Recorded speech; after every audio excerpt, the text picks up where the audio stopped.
I'll tell you something, though, Piers, that someone that nobody really is mentioning and no one's talking about, and that is Meghan Markle's dear friend, very close friend that she's posted online, whom she loves, and that is Marcus Anderson. Well, as we know, Omid Scobie has a very close relationship to him.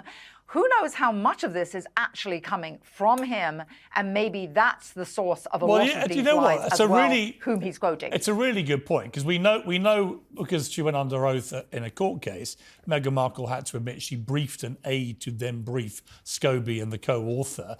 And what about this, Tessa?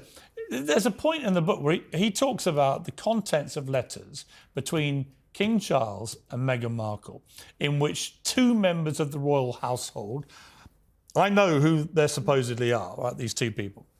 Let's call them royal household. That two of them had expressed these infamous concerns about the skin colour of baby Archie before he was born, right? But my question is, obviously he's not got that from King Charles.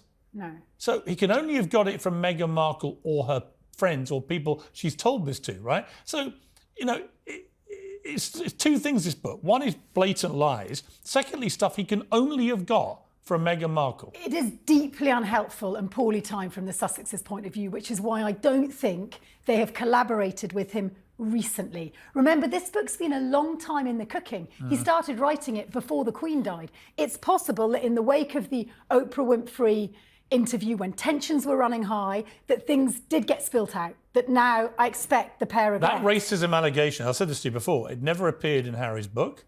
Yeah. In fact, it's never been mentioned again. So they've moved on. It's like it never it's like it never happened, which, by the way, is what I said at the time. I don't believe this happened. Let me go back to Hillary. Hillary, what is the reputation of Meghan and Harry in America right now? I mean, do people care?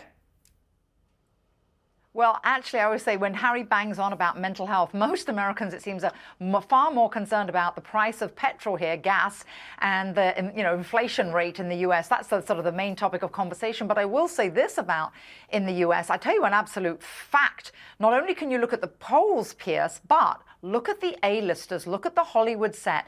They're not invited to all those A-list events anymore. I think that says a lot, because they're the bellwether for the American people. The paparazzi here isn't as interested in them as they were. And look what happened in New York City. They even had to make up that concocted car chase that the mayor of New York, Eric Adams, had to refute. Anyone who's been in New York knew that story was nonsense.